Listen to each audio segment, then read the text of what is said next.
ખબર નહીં યાર આપણા ગુજરાત પર આવી કોની નજર લાગી ગઈ છે કે દિવસે ને દિવસે દુઃખ જ સમાચાર સામે આવી રહ્યા છે અને ક્યારેક ક્યારેક દુઃખના સમાચાર પણ બનાવવા પડે છે। તો તમને બધાને ખબર હશે કે ગઈકાલે એક ગિરનારની અંદર પરિવાર ફરવા આવ્યો હતો અને એ માત્ર 11 વર્ષનો દીકરો પગથિયા ચડી રહ્યો હતો અને અચાનક તેના પર સિંહ હુમલો કરે છે અને તેને લઈને જતો રહે છે। ત્યારબાદ તેના માતા પિતા પણ રડતા હોય છે અને આવી જ ઘટના અનેક વાર થતી હોય છે। ત્યારે મિત્રો એક ડીસા તાલુકાની અંદર ખૂબ જ દુઃખદ ઘટના સામે આવી રહી છે। સાંભળી અને આપણા રૂવાટા ઊભા થઈ જાય। તો તમને બધાને ખબર હશે કે સોશિયલ મીડિયા હાલમાં એક જ વાતથી ચાલી રહ્યું છે, એ છે આપણા રવિભાઈ આપણી વચ્ચે નથી રહ્યા, એટલે કે આ દુનિયાની અંદર નથી રહ્યા। અને આખરેકાર આ ઘટના એવી દર્દનાક બની છે, એક નાની ઉંમરની અંદર ભાઈએ આ દુનિયા છોડી દીધી છે અને સૌથી મોટી ને દુઃખદ વાત તો એ છે કે આ ભાઈએ લગ્ન પણ હાલમાં કર્યા હતા, લગભગ 3 થી 4 મહિના થયા હતા અને આજે તેઓ આપણા વચ્ચે નથી રહ્યા। ત્યારે ખૂબ જ દુઃખ સાથે જણાવવું પડે છે। તો વિડીયોને આપણે આગળ શરૂ કરીએ તે પહેલા કોમેન્ટની અંદર ઓમ શાંતિ જરૂરથી લખી નાખજો। ભગવાન તેમના દિવ્ય આત્માને શાંતિ આપે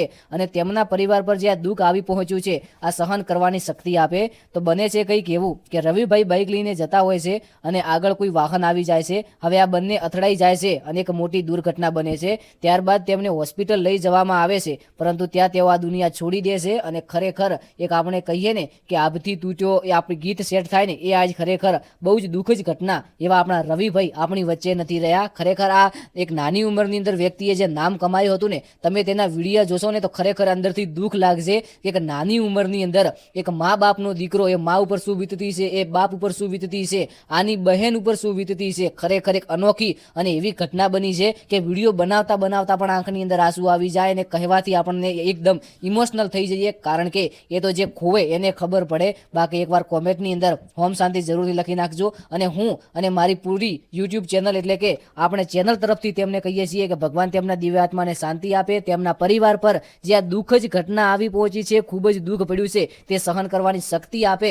એવી આપણે દુઆ કરીએ છીએ। તો હાલમાં આવી બહુ જ ઘટના બનતી હોય છે, ત્યારે જેટલા પણ દર્શક મિત્રો વિડીયો જોઈ રહ્યા છે, ખરેખર હું તમને એટલી વિનંતી કરીશ કે તમને એકવાર જીવન મળ્યું છે તો આ જીવનને સારી રીતે જીવો, સારી પ્રગતિ કરો, સારું કામ કરો, સારા વિચારો રાખો અને સાથે સાથે આજની દુનિયાની અંદર જો જીવન ટૂંકાવાના સૌથી મોટા કારણો હોય ને તો એ વાહન છે, એ ધીમી ગતિથી હાંકો અને તમારું આ અમૂલ્ય જીવન છે, ખરેખર અમૂલ્ય નહીં પણ મૂલ્ય, બહુ જ આનું મૂલ્ય છે, બહુ જ કિંમત છે, આ જીવનને સારી રીતે જીવો એવી દુઆ કરીએ છીએ। તો વિડીયો બને તેટલો શેર કરજો, સારી ઇન્ફોર્મેશન વાળો છે તો શેર કરી અને અમારી સાથે જોડાવા માટે સબસ્ક્રાઇબ કરી નાખજો। ગુજરાતની અવનવી નાની મોટી અપડેટ આપણે સૌ પ્રથમ તમને આપીએ છીએ। તો એક આવનારા વિડીયોની અંદર મળીએ। બધા મિત્રોનો ખૂબ ખૂબ આભાર, થેન્ક યુ।